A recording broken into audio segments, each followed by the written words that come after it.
there, sexy techies. Hey, everybody. We've got kind of a personal topic tonight. Oh, no. I'm not ready for this.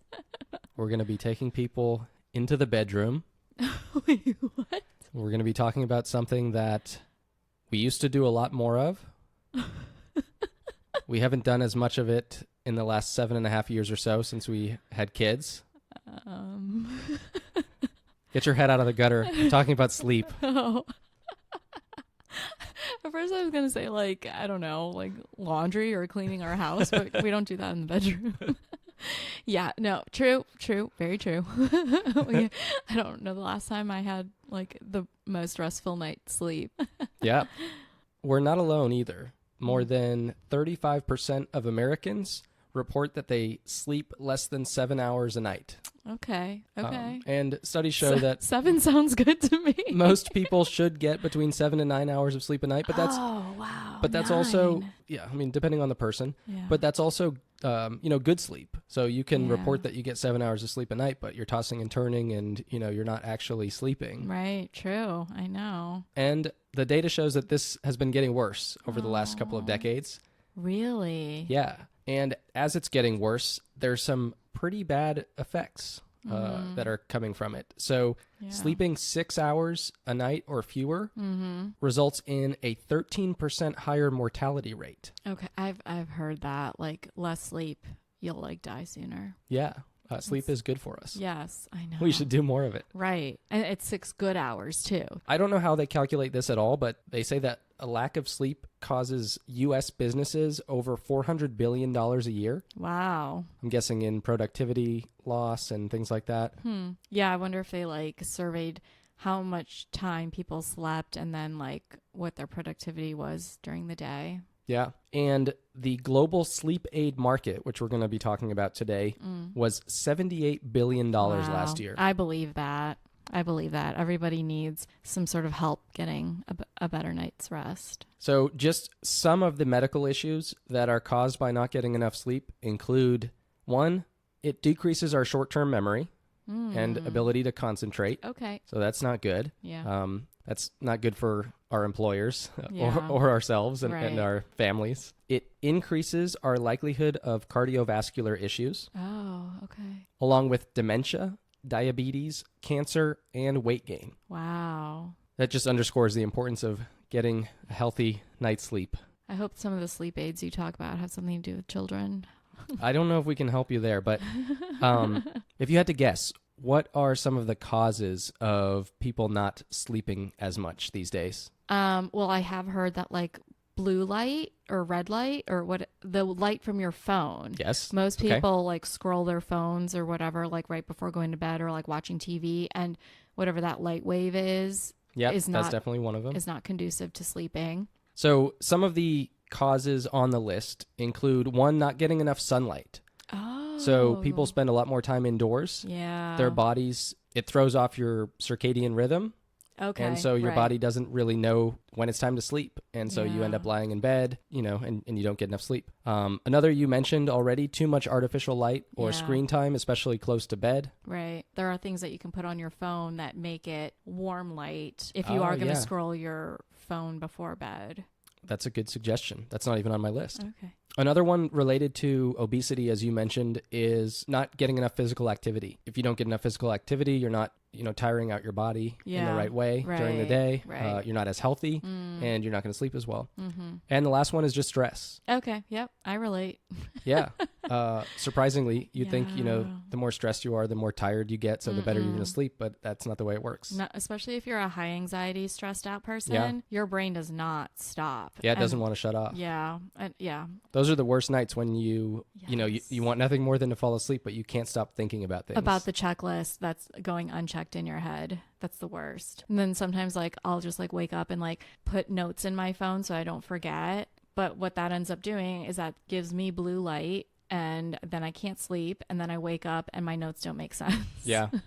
So those are some of the problems and the causes of not sleeping well, but we also have a ton of solutions out there because this is a solution-oriented podcast. Yeah. Yeah. Of course it is. And businesses know this is a huge problem. Yeah. So that's good. they've come up with a whole variety of solutions. Okay. And we're going to talk about some of them. Hit me with them. Okay. First one, we've got the smart bed category. Okay. Is this like Sleep Number? Sleep Number is one of them that's been around for a while. It has, that's getting the entire bed. Yeah, I hear your number's 69. Oh, okay. Just kidding. I haven't been tested. That's all speculation. So the company that I want to talk about is called 8 Sleep. 8? Have you heard of 8 Sleep? 8, like the number 8. 8, like the optimal number of hours of sleep. Oh, yeah, no, I haven't. Tell me. Depending on the person. Right. So 8 Sleep is a Y Combinator-backed company. They have raised over $160 million in funding. Jeez. Yeah, I think they were founded in 2014. Okay. So they've been around a little while. Okay. Instead of having to replace your entire bed, what they have is this pod cover thing that kind of wraps your bed. It kind of looks like a mattress pad type thing. Yeah. It's really cool. So it plugs into this thing that they call the hub, which kind of looks like an old desktop computer that sort of sits next to your bed. Okay. Or like an interesting looking fan type thing. Okay. Sounds a little clunky. Yeah, but it looks pretty cool. So okay. I think you can hide it. Okay. So aesthetically, it's fine. Okay. Okay. Because that would stress me out at night. So what it does is it has water inside of it. This hub thing. Okay. And it circulates that water between the hub and the mattress pad. Oh, interesting. To change the temperature of the pad. Oh, nice. And it uses some sort of AI and it connects to a smartphone app. Wow. To determine exactly the temperature that's best for you. And you Yeah. can set it. It has 2 zones essentially. So, if you and your partner like to be one person likes to be warmer, one person likes to be cooler. Yeah. You can set them separately. Okay. I feel like that's like the equation for like any partnership. Like one is always cold and one is always running warm. Exactly. I feel like usually the woman, wants to be warmer and the man wants to be cooler. I know a couple that's not like that. Okay, you know one. So I know one.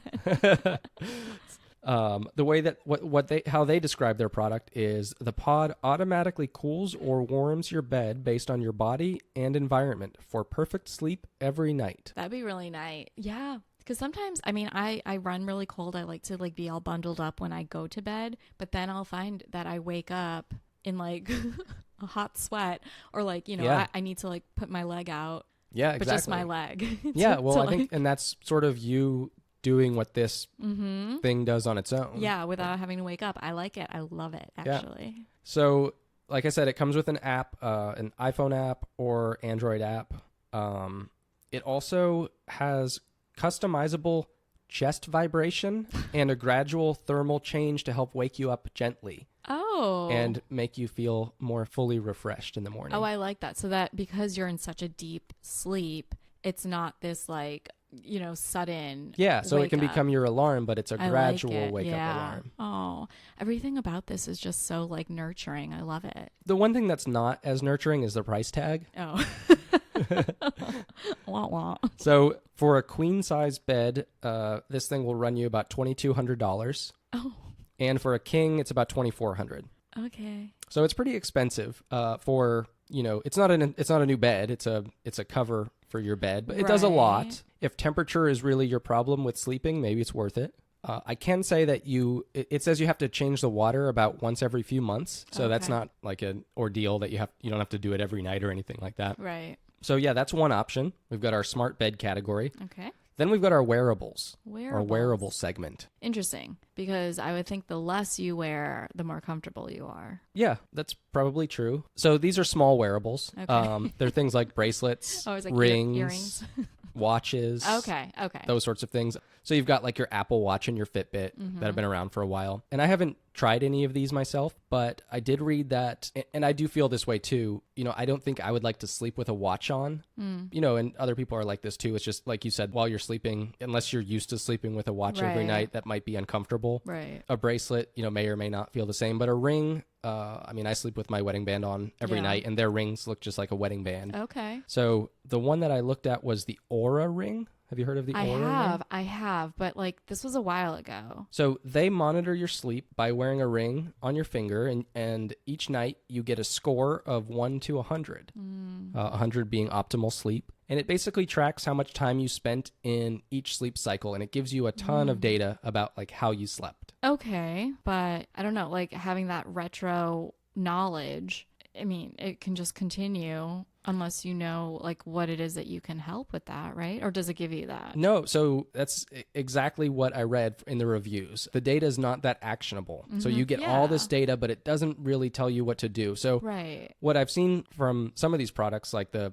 same with like the Fitbit or the Apple Watch, is a lot of times you have to take that data to somebody who specializes in sleep. But the good thing is now that you can collect this data at home, there's less of a need for those like overnight sleep studies that you have to do somewhere that's like not comfortable. It's not your home environment. You're probably going to not sleep well there anyway. Oh, true. So the better that they get at collecting this data outside of the lab, the more convenient it is and more accurate it probably is for people. Next up, we have the consumables market. Okay. Oh, wait. Consumable as in like intake, digest? Yeah, and things that you ingest. So like melatonin. Yes, that's the big one. Melatonin alone, I didn't know this, is over a $2 billion market itself. I mean, everyone talks about melatonin these days. Yeah, the studies show that melatonin is relatively safe for short-term use, although I did read that more studies are needed on the effects of long-term use. Yeah. So doctors will, not recommend you take it every night to get a good night's sleep, but if you need it for a few days or something like that. So, and I think that's something that came out more as melatonin got more popular because people were using it every night for long periods of time. And I remember seeing some articles that said, hey, let's take a step back there. We don't really know what this is going to do yet if you take it every night forever. Yeah. So there's melatonin. It comes in all different forms. It comes in, the gummies are very popular, but melatonin can also be mixed in other things. Oh, interesting. Snorted. I don't know about that. Maybe.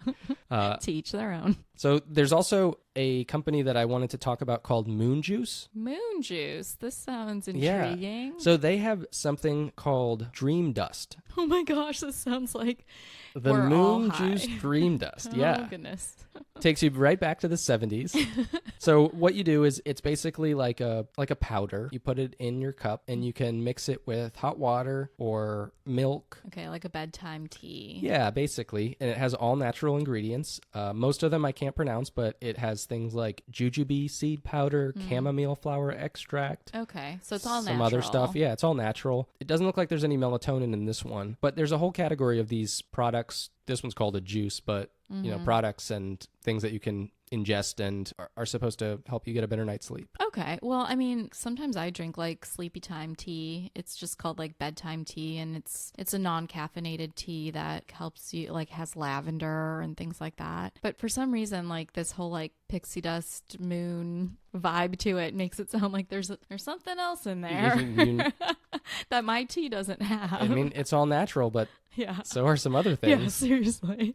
I don't know if I would want something like a tea or, a drink just because, the more you drink before bed, especially if you have to get up already to go to the bathroom. I wonder if like they're so like passed out that they just pee themselves. It could be. That would be an unfortunate side effect. I don't think it would be worth it. What do you think? No, I would not. I would not want to like trade like peeing myself for a good night's sleep. Although a good night's sleep does sound so good right now. Okay.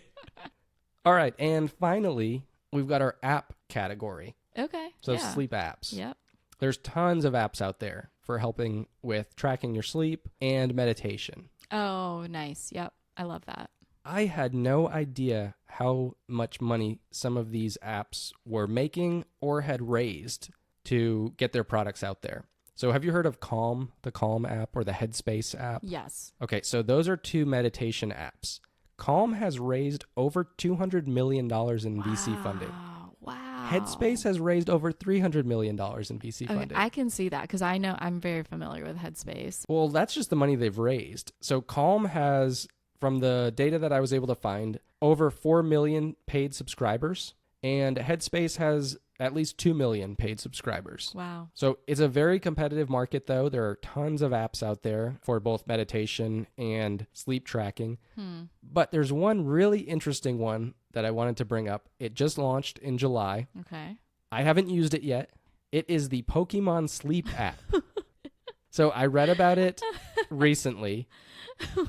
And do you remember Pokemon Go? It was popular a few years ago. Yes. So you could go around walking around or riding your bike and not paying attention or whatever. Yeah. People would like walk into traffic trying to find these like Pokemons that are like virtually there, but like clearly not physically there. Gotta catch them all. That was like the whole point. And you find, I guess you go to a spot and you battle that Pokemon, and if you win, I didn't realize it was a battle. Well, there's like a game that you play on your phone, I think, when you get there. So you're not like physically like you punching don't have to punch the air. Okay, I didn't know that part. So, and if you win, you collect the Pokemon, and I think, some are more rare. But this Pokemon Sleep app, actually, it does kind of like what the OURA Ring does. So it gives you a score each night, up to 100. And the higher the sleep score, the more Pokemon and the rarer Pokemon that you get. Oh, interesting. So when you wake up in the morning, you can check your phone and see like, oh, what did I get? So it's like Christmas every morning. You have like this incentive to sleep really well so that you can get like the better Pokemons. Yeah. And so I think,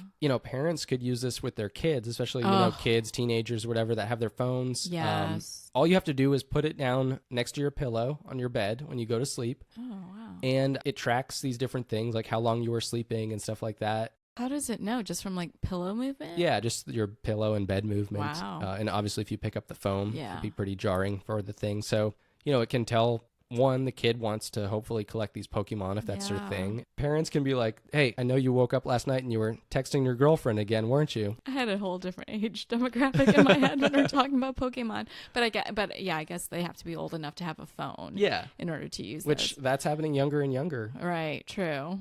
That's really cool. That's so like the anxiety driven person in me would be like, oh, like I wonder what kind of Pokemon I've earned so far, and then I'll like wake up in the middle of the night and check. Or you can't sleep because you're wondering what Pokemon you got, but you're trying to stay as still as possible so it thinks you're sleeping. Yeah. You're trying to psych out the Pokemon I app. relate to that hard. Okay, everybody, we're going to take a quick break for a message from our sponsor, us. Oh, here we go. We don't have any sponsors yet. So all we're going to ask you to do, you don't have to spend any money. If you're using Apple Podcasts or Spotify, or if your podcast player has its own review system, go to your podcast player if you haven't already. Please give us a 5-star review. It'll help us out a lot. All the stars, all the thumbs. Thank you. So kind of in line with getting a good night's sleep, there are things that can happen while you're having a good night's sleep that can actually be beneficial for you. So I know there's not a lot of things you can do while you're in a deep sleep, but apparently if fragrances are wafted through while you're sleeping, it can actually boost your memory. And especially if you're an older adult, it can boost your memory 226%. Wow. Have you heard that before? No, I've not. Yeah. There's a study, I was reading an article on the Science Daily that UC Irvine Center for Neurobiology of Learning and Memory conducted. And it involved men and women aged 60 to 85. So a little bit older, but not to the point where they have memory impairment yet. Okay. They were given a diffuser with 7 different cartridges containing single and different natural oils. So people in the enriched group that they were actually studying got full strength cartridges, and then the control group were just given like oils in tiny amounts. So they would put this cartridge into their diffuser each evening right before going to bed, and it was activated for 2 hours while they slept. And then they, this group got measured by a word list test that was commonly used to evaluate memory, and then imaging of their brain that revealed a stronger brain pathway, which connects the medial temporal lobe to the decision-making prefrontal cortex. So that pathway usually weakens with age, but when they were like doing the brain imaging, they noticed that it wasn't deteriorating as fast as it normally would. So these participants, again, 226% increase in cognitive capacity from these tests compared to the control group. And the participants also said that they slept more soundly. What were the scents that they used? So they didn't actually talk about what the scents were. And it was one thing that I was thinking of. It's like, well, would I want like 2 hours of like fart sulfur, like just to like be able to like remember my kids' birthdays. You're already better. asleep. I know.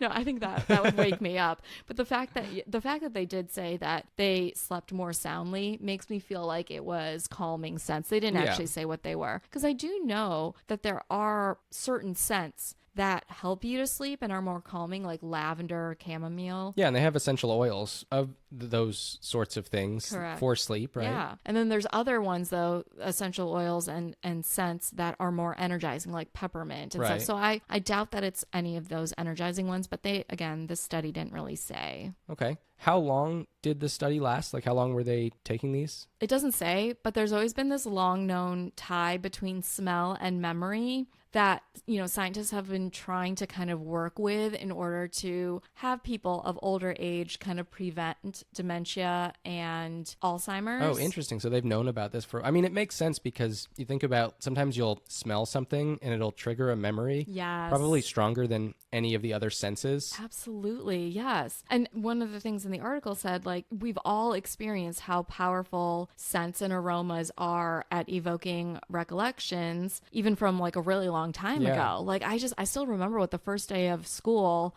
in elementary school smelled like. Wow. Because when I smell it, I'll be like, oh, yep. How would you describe it? A little musty. Number 2, pencil-y. Yeah, there's a little wood in there.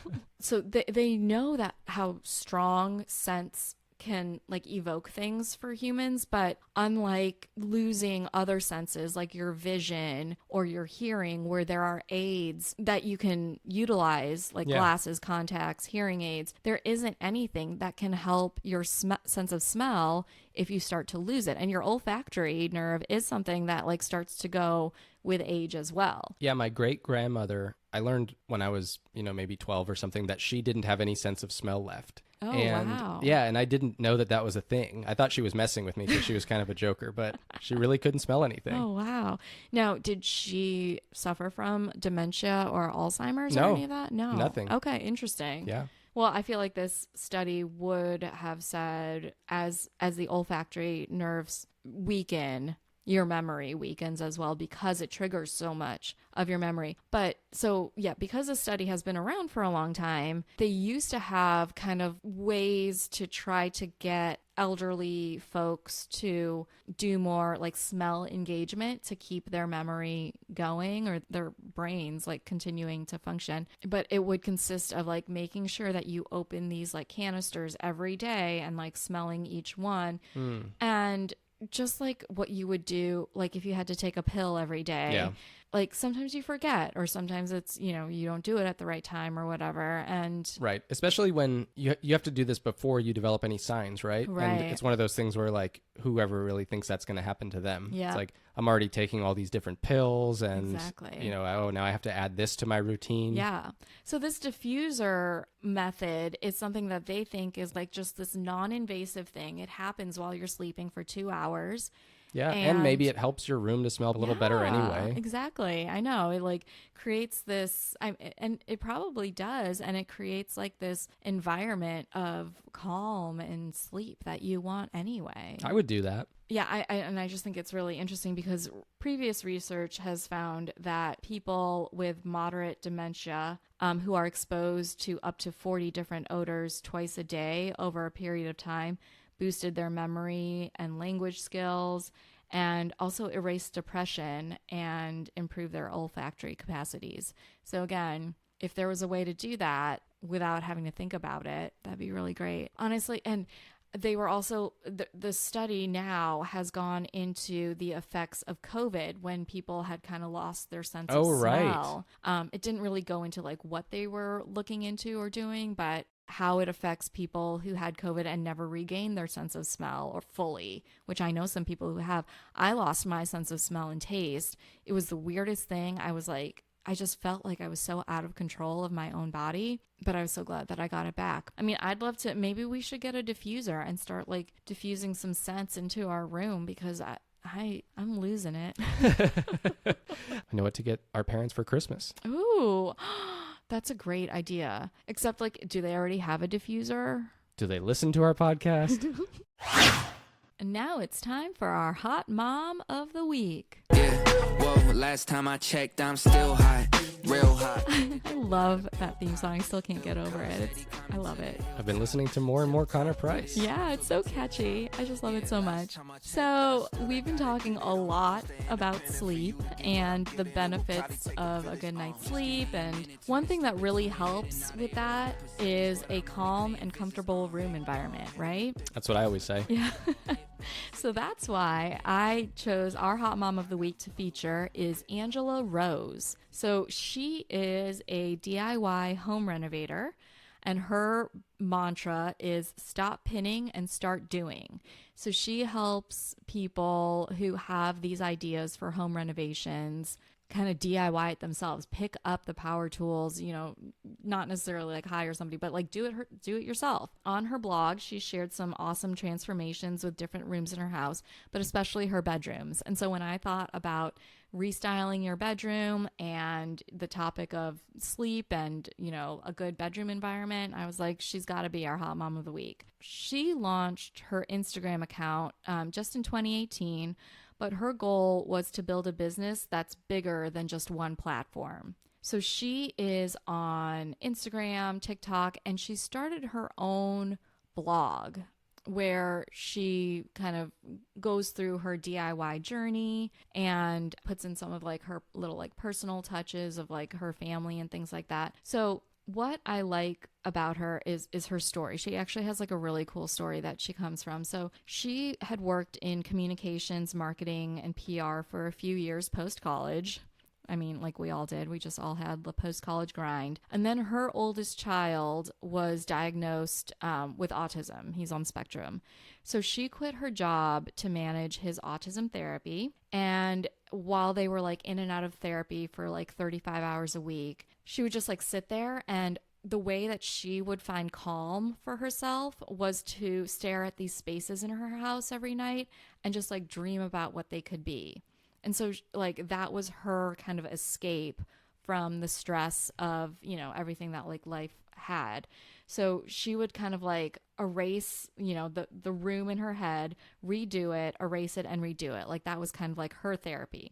So it became her outlet because she was like, this is like the one thing that I can control, which I thought was kind of cool. So, and it also got her brain in the practice of looking at her child and seeing his potential and what he could be and what they could work towards. So That's great. It's all about like this like self-improvement with the house, with her family. And I thought that was really cool. So it took her about like 4 months to get to 1,000 followers. And then what she ended up doing was kind of collaborating with other Instagrammers in that DIY renovation space. And they kind of really like helped each other to like grow and be successful. So it took about like 7 months for her to hit 10,000 followers. And it just kind of started snowballing from there. So those collabs are, you know, everyone like it's all about the collabs. Yeah, everyone slides into your DM to collab, and apparently it's very beneficial. Well, she's up to 1.5 million followers, and she just earned herself another, so now she's at 1.5 million and one. Oh, there you go. Good for you. So yeah, follow her on Instagram and TikTok. Her handle is at Angela Rose Home. Well, that's all we've got today. If you enjoyed the episode, hit the subscribe button. And reach out on social media. .coms And Hot Moms. signing off.